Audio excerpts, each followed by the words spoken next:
What's up, everyone?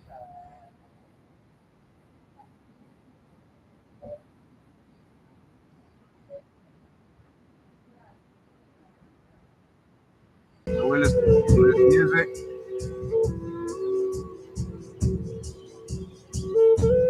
It's really nice.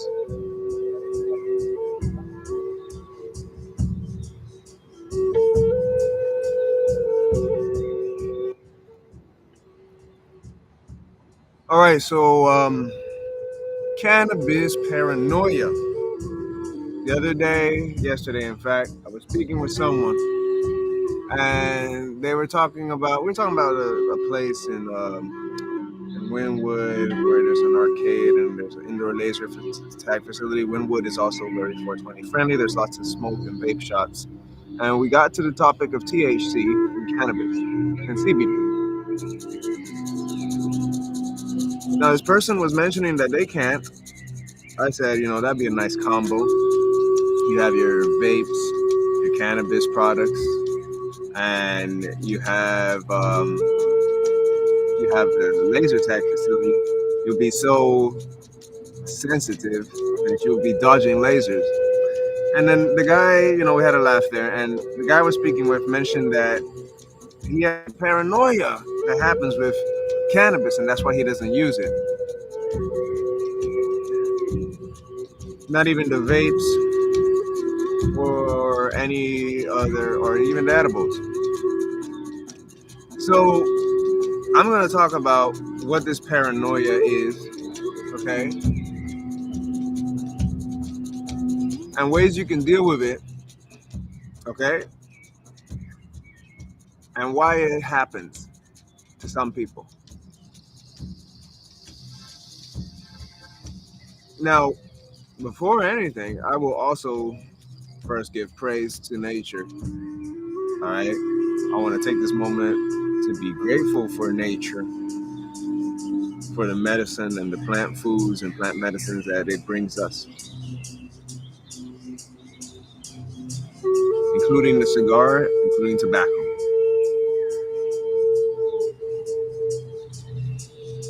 The cigar, tobacco is one of those many grounding medicines. So for those who use the medicine of cannabis, a good way to keep yourself grounded is I give you a nice setup: candle lighting, incense, a fat cigar if you can, like a Rocky Patel, and tea, green tea, black tea. It can even be oolong tea. No sugar, maybe a sweetener like agave, but no sugar. The more bare, the better. And warm too. Now, with this paranoia that some people have, sometimes the paranoia shows up in the physical form, whereas your nerves get tense or you feel cold. Some people feel shivers. So your body starts to shake, you start to tense. Your mind goes afraid. Right? Was that the right word? Afraid. So your mind goes afraid, you start thinking paranoia. So how do we deal with this? Well, it's also important to note to have yourself a pen and paper. Take note, or a wooden pencil. Maybe a wooden pen and paper. A notebook, okay? A journal.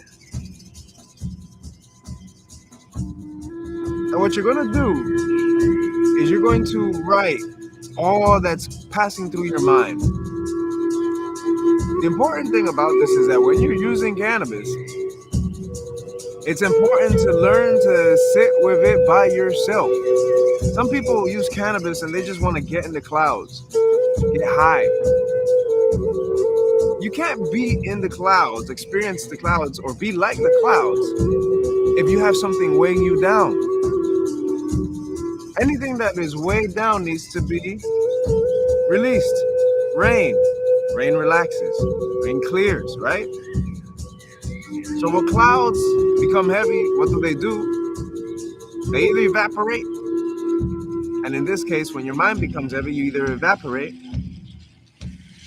completely, or if you have things weighing you down, showing up through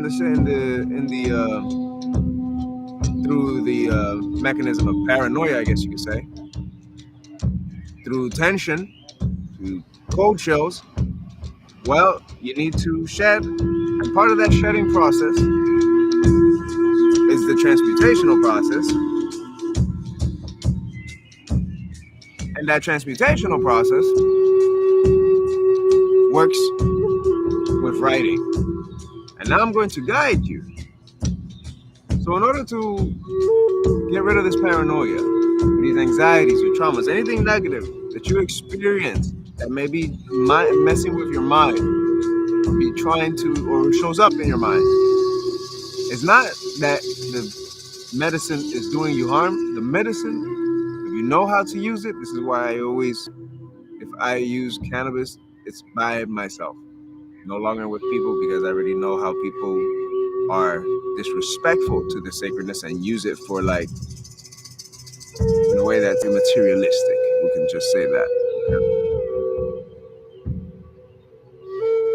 So, on your pen and paper, with your pen and paper, you're going to dump out everything that's going through your mind on that pen and paper.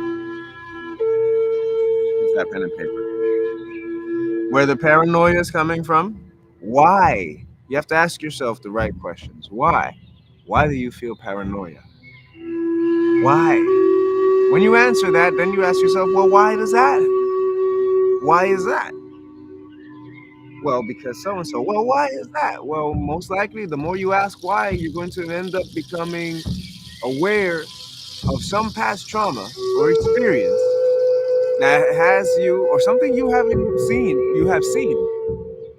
that is influencing, better said, your heart and your mind. So the medicine is helping you become sensitive to it. So now what do?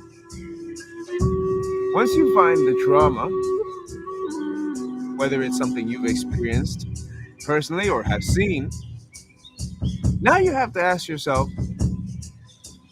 when did you experience that thing? If it's something someone else has experienced, the question is, when did you experience it? And if you haven't experienced it, then it's like, okay, then why? If you haven't experienced it, why give yourself the fear? Why allow the fear to settle?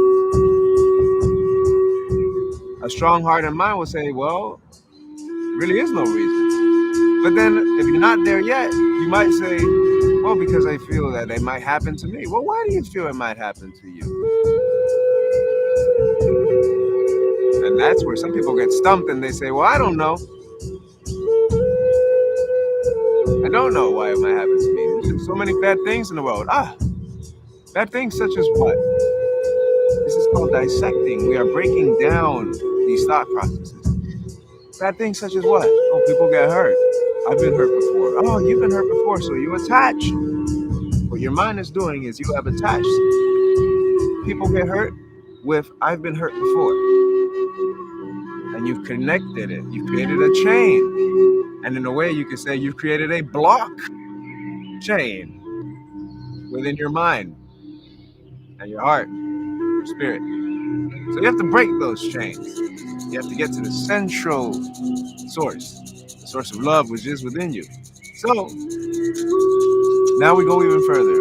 What is this past pain? What is this past trauma? Can you recall one personally that you are using attached to that? And you have to feel, allow yourself to feel, because remember, the sensitivity that this medicine brings you is so that you can become more aware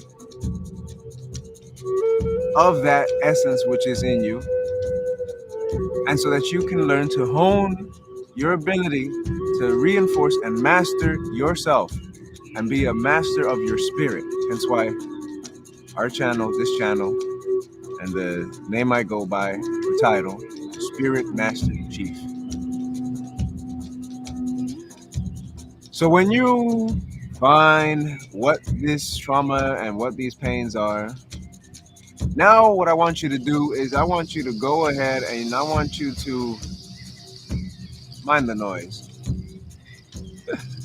There will be, sometimes for some of you, there's noise. There's noises that might trigger you, but either way, it's the same process.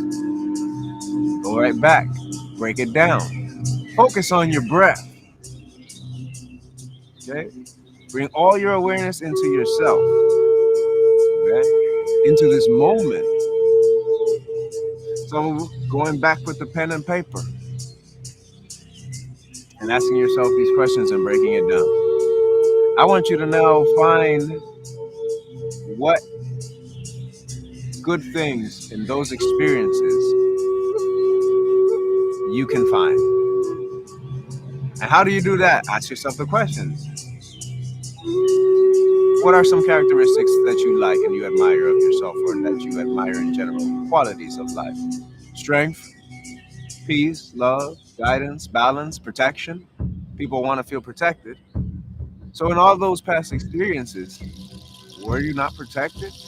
You're still here, are you not? This present moment.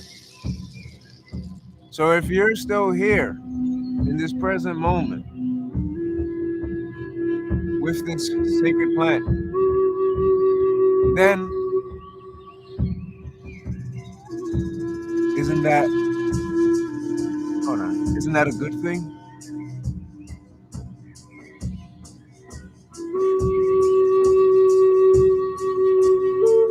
For some of you, it's gonna start to settle in. Like, yeah, this is a good thing. Even this video guidance is a good thing. Yes, I've been there. Many of us have been there. Okay? And this is the same process. Whatever paranoia, whatever trauma, whatever has led to that trauma, that paranoia, that's what you need to do. By the way, the video is not mine also. You know, this little, this flyovers, drone footage. This video, drone footage, I'll give my shout outs to, who is this? What is this channel's name? Okay. The channel, Music for Body and Spirit, meditation music, shout out to them. Okay, no, we're not working together directly, but this, I like what they put here, so this was a very good choice of music. All right, so that way people can focus on the message and not focus on me. They can focus on the lesson. Okay.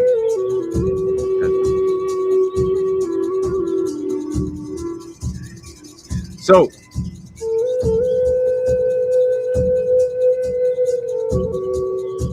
that is what you must ask yourself. That is just one of the ways that you can rid yourself and elevate and alchemically transmute that paranoia, those traumas, whenever you are in communion with the sacred plant of cannabis. Okay? Likewise, the same goes for those who use mushroom, the holy sacred mushroom. Same thing. All right? You are going through a journey of self-discovery to realize and once again remember what and who exactly we, all of us are individually and collectively. We are not separate from nature. Okay? We can never be smarter, wiser than nature without nature. It's like those who study atoms or molecules or anatomy, biology, science, and say electricity isn't everything, but then forget that there are other parts of electricity that make electricity,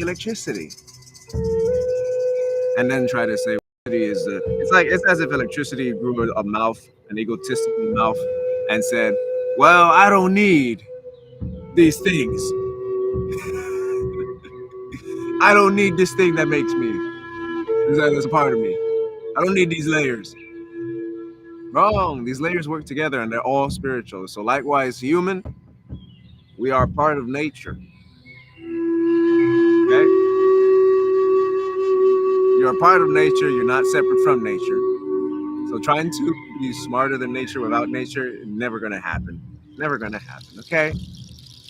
You want to elevate, you have to be in connection and communion and union and unity with nature, its plants, food, its plant medicines, and yes, the animals as well, who, mind you, are our friends and our kin, our people.